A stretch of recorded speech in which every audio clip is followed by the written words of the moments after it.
Restez au sec devant votre programme avec Soutumier, couvreur de toiture. Ne manquez pas votre rendez-vous télévisuel avec notre partenaire EG, imprimeur depuis 1972.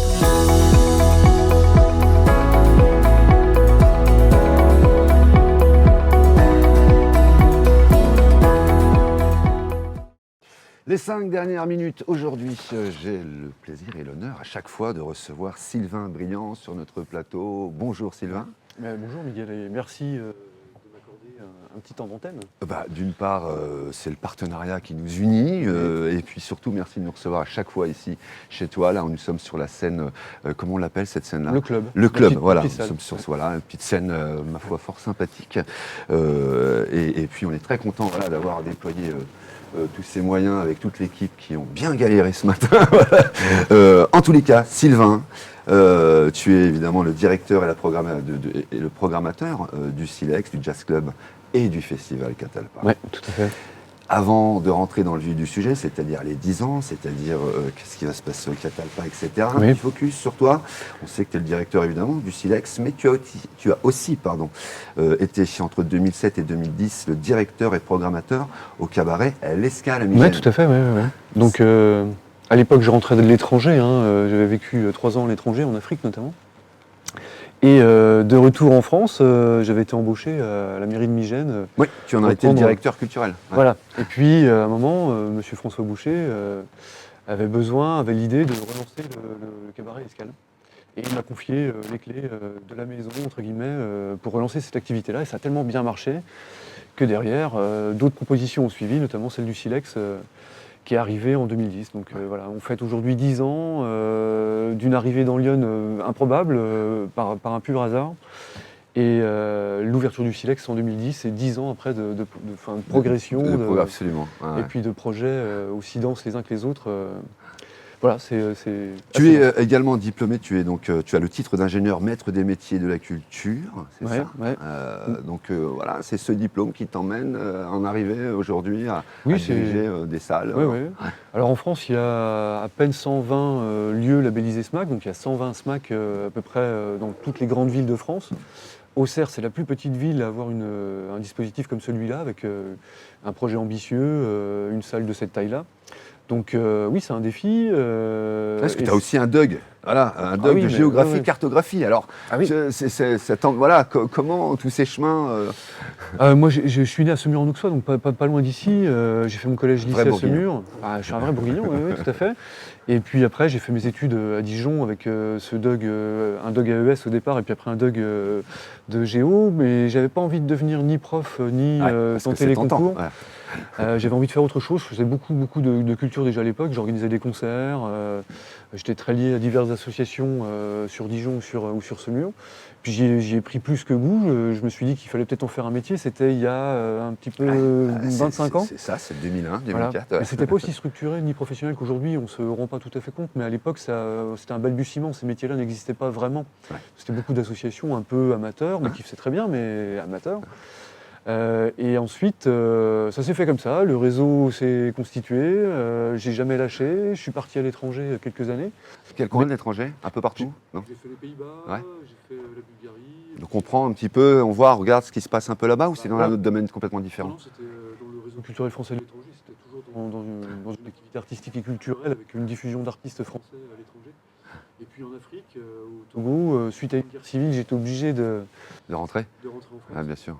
Je me suis retrouvé à Migène par un pur hasard, mais content d'être de retour sur les terres bourguignonnes. Et puis j'ai vu qu'il y avait des opportunités qui pouvaient se présenter. Et puis la chance a bien tourné. Les rencontres que j'ai pu faire, comme celle de M. François Boucher, ou aussi après ensuite M. Patrick Bacot, et puis après voilà, le réseau, mon réseau à moi local s'est constitué. Et puis après, les choses ont fonctionné, donc voilà. 10 ans aujourd'hui, le Silex, c'est une grande équipe, le Silex, service compris, l'association qui gère effectivement ce Silex. On est 8 salariés permanents pour gérer le Silex, le Jazz Club, le Catalpa Festival. Non, il y a un petit peu de turnover, c'est des métiers exigeants en termes d'engagement, en termes de temps. On n'a pas beaucoup de week-ends. Les semaines peuvent être très longues puisqu'en fait on arrive le lundi et la semaine démarre pour finir le samedi très tard, donc ça peut être exigeant et contraignant. Principalement, c'est principalement les mêmes gens depuis le début, même s'il y a eu un petit peu de rotation. Bien sûr, ouais. Voilà.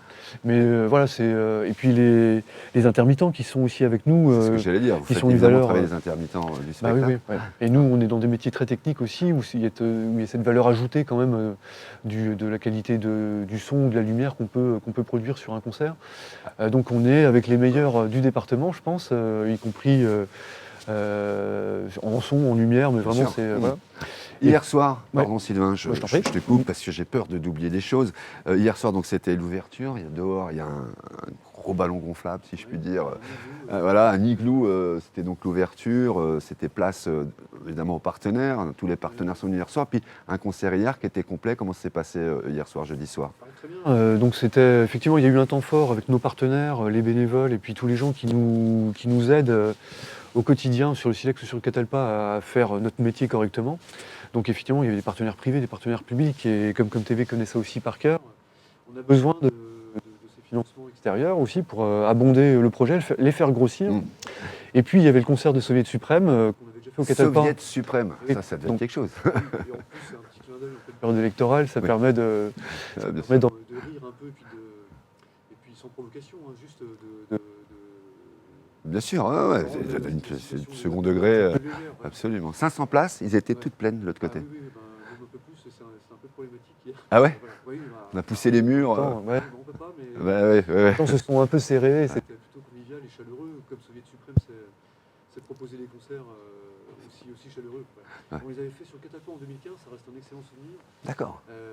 Sur une édition qui avait été une réussite aussi, l'année qui avait précédé l'année où on avait annulé en 2016. Et Soviet Suprême revient avec les mêmes savoir-faire, la même énergie sur scène, et c'est toujours un bonheur. D'accord. Donc aujourd'hui, on est vendredi, la télé de Lyon a envahi les lieux, mais les techniciens ne vont pas tarder à arriver parce qu'il se passe plein de choses aussi aujourd'hui. Oui, tout à fait. Donc vous êtes avec nous aujourd'hui, c'est déjà un événement en soi, mais il y aura Mousse, donc le chanteur de Massisteria, qui sera en interview dans l'émission Voix de garage que vous proposez. Et puis après, voilà, les balances vont commencer, les stands de merchandising, puisqu'on est en partenariat avec une structure qui est Tourangelle, qui arrive avec une offre de merchandising absolument énorme. Et le métal, le public métal adore les produits dérivés, les t-shirts, voilà.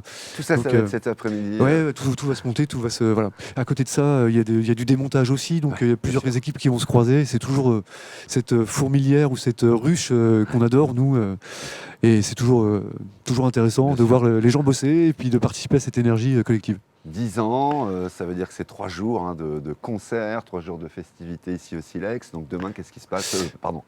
Oui, demain. Oui, demain, on accueille Tairo, donc une proposition reggae avec en première partie Positink, qui est un groupe local, un groupe auxerrois qu'on va essayer d'accompagner. On va déjà voir le live de demain. C'est un groupe c'est le principe aussi c'est le principe du projet, d'accompagner tout à fait. Ouais, exactement. Donc il faut qu'on voit déjà le groupe sur scène, en live, et puis après on essaiera de discuter avec eux, de voir ce qu'on peut faire pour les accompagner, pour les emmener le plus loin possible. Et l'idée, c'est de professionnaliser des groupes amateurs, nous. Donc si ce groupe-là a l'énergie, les dispositifs, l'envie, on fera tout ce qu'il faut pour essayer qu'ils aillent le plus loin possible. Puisque le projet de cette scène, c'est aussi effectivement de mettre aussi en valeur, de valoriser les groupes Iconé. Combien depuis 10 ans vous avez effectivement... Alors, je ne te demande pas le chiffre exact, je l'ai pas en tête, mais voilà, en tous les cas, quelques groupes, voilà, Iconé. Alors, il y a des premiers groupes comme, je ne sais pas si les gens se souviendront de Modibic à l'époque, qui était un groupe excellent. Bon, c'était il y a 10 ans, ça reste maintenant une page tournée, mais voilà. Entre-temps, Johnny Mafia, qu'on a fait, dont on a participé à l'éclosion, on va dire. Puis tant d'autres. Aujourd'hui, il y a Nouni, il y a Franqueur, il y a des groupes qui se régénèrent comme ça, en tout cas une offre locale qui se régénère. Il y a des périodes creuses où il y a peu d'offres ou de projets vraiment conséquents, intéressants, sur lesquels on peut vraiment travailler. Là, il y a un renouveau. On sent bien que les gens se sont emparés du vide un peu laissé pendant quelques temps là, ces dernières années. Donc c'est super intéressant d'être observateur. Les dossiers commencent à arriver. Ouais, bien sûr. Ouais. Puis on voit les gens qui sont sur les réseaux sociaux, qui sont équipés en termes de communication, qui savent aussi avoir un autre métier que celui de la production artistique, parce que c'est aussi ça aujourd'hui. Et donc c'est super intéressant de voir que les gens ont pris le pli des nouveaux modes opératoires. Et avec nous, on les accompagne et on peut déployer avec eux une carrière potentielle derrière. Donc C'est un site qui évidemment appartient à la ville d'Auxerre. Oui, donc bâtiment vous appartient à la avez ville un d'Auxerre. partenariat, vous avez une convention avec eux, comment ça fonctionne? Alors on est en DSP, en délégation de service public de la ville d'Auxerre, où on rend des missions de service public pour la ville d'Auxerre. On est un acteur privé, mais on a signé une convention avec eux, donc ça apporte plutôt des garanties, celles du public, des collectivités territoriales, et puis la souplesse quand même du privé, où on peut inventer, et puis être en dynamique vraiment perpétuellement, sans avoir la lourdeur entre guillemets des collectivités ou du travail administratif lié aux collectivités. Et puis, évidemment, alors on pourrait parler évidemment de la partie jazz, etc., où il y a une vraie programmation, il y a une vraie force sur le jazz aussi ici, mais on va parler directement de Catalpa, qui a repris, je dirais, de plus belle, depuis déjà deux ans déjà.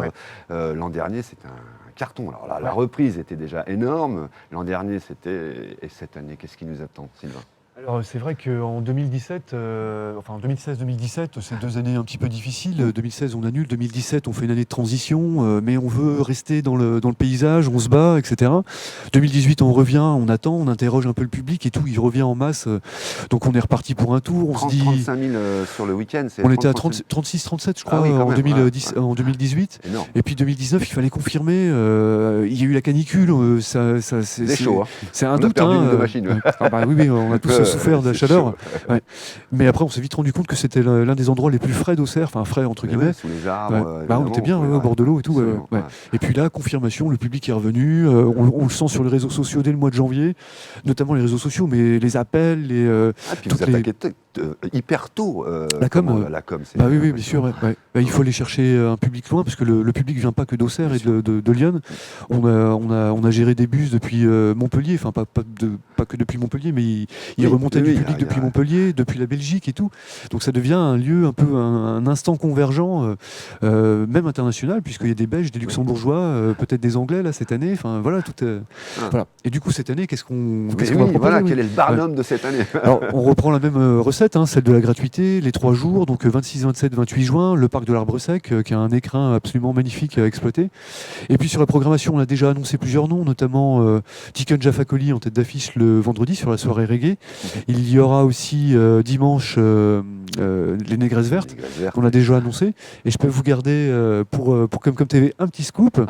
Alors on n'a pas d'image, on n'a pas de son, mais la tête d'affiche du samedi qui sera annoncée officiellement ce soir vers 17h-18h en partenariat avec l'Union républicaine d'ailleurs. Ce sera donc Balthazar, c'est un groupe belge en tournée européenne et qui nous fera le plaisir. Alors ça fait 15 ans qu'il tourne, là, ça fait 2 ans que je suis sur le projet et là ça aboutit, c'est une chance. Balthazar, ce sera le dimanche. Non, ce sera la tête d'affiche du samedi. Donc on a Tiken Jah Fakoly, Balthazar et puis les Négresses Vertes. On a les trois têtes d'affiche. Alors à côté, on a déjà annoncé aussi Aloïs Sauvage, on va annoncer Kikessa en hip-hop le vendredi, on va annoncer Inspecteur Clouseau le dimanche aussi très prochainement, et puis encore d'autres noms qui arrivent, notamment des groupes locaux, des groupes régionaux. Il y a des secrets, ça, on n'en parle pas évidemment sur les groupes locaux. Surprise, évidemment, ça va être encore une édition extraordinaire, le Catalpa, on l'a dit, c'est le 26, 27, 28 juin, et je croise les doigts pour qu'il fasse beau, pas trop chaud, mais qu'il fasse beau. Voilà, c'est ça. En tous les cas, moins chaud que l'an dernier, et surtout pas de pluie comme les années précédentes. Tout à fait. Mais je crois que c'est une bonne date, le dernier week-end de juin. Statistiquement, oui. Mais oui. Mais bon, on a eu déjà la preuve du contraire en 2016, donc les statistiques existent pour être... On y croit. Un plan B, si jamais... Non, il n'y a pas de plan B. On a un tel dispositif de sécurité rendu obligatoire par la préfecture qu'il n'y a pas de... plan B. Non, il y a des contraintes très très fortes. Enfin bref, je ne peux pas expliquer aussi en synthèse, mais c'est assez compliqué. Voilà. Très bien. Et vous l'avez compris, n'hésitez pas évidemment à aller voir le site internet évidemment du Silex. Vous avez toutes les programmations. Vous allez aussi sur Catalpa. Voilà, vous avez tout ça dans les rubriques du site internet, sur Facebook. On est partout sur le net. Le Silex ou Catalpa, vous tapez, vous aurez de l'info. On aura de l'info évidemment. Et puis surtout, venez découvrir le Silex, que vous soyez du nord, de l'est, de l'ouest, du sud, du département. Venez découvrir cet endroit, ce lieu pour ceux souvent qui en entendent parler. Venez jusqu'ici vraiment, n'hésitez pas. Souvent on dit les Sénénais descendent pas au Auxerre et inversement. C'est notre seule salle de spectacle en termes de concerts et de scènes nouvelles. Ça serait dommage vraiment de ne pas venir le découvrir et puis surtout venir découvrir des groupes Moi, je découvre des groupes ici que j'ai jamais entendu parler. C'est extraordinaire. Je pense par exemple à La Petite Fumée. Ouais, alors là, je suis devenu pote d'ailleurs avec et c'est extraordinaire. Un bon exemple, c'est Suzanne aussi qui était sur le catalogue l'an dernier, qui fait un carton aujourd'hui. Notre métier à nous, c'est ça. C'est avant les zéniths, avant les grosses salles, on est sur l'émergence d'artistes qui vont confirmer. Absolument. On avait reçu iPhone aussi. Vous l'avez reçu avant qu'ils émergent et ensuite quand ils étaient devenus. Donc il y a cette relation de confiance qui est aussi installée avec le public. Si on fait complet sur quasiment toutes nos soirées, c'est aussi que les gens ont compris, les Selonnais l'ont compris aussi, ils font partie de notre public. Donc n'hésitez pas à aller chercher toutes ces infos sur le site internet du Silex, vous tapez ça sur votre moteur de recherche, vous allez avoir toutes les infos. Vous qui êtes groupe évidemment Iconé, tentez l'aventure, envoyez un dossier, venez rencontrer le directeur, venez voir ce qui s'y passe et peut-être que vous aurez la chance d'être accompagné, enfin la chance en tous les cas en fonction des projets. Évidemment, c'est pas une chance. Ils sont là pour ça, mais c'est pareil, vous êtes nombreux effectivement à déposer le dossier. Puis il faut aussi faire partie d'une catégorie aussi musicale.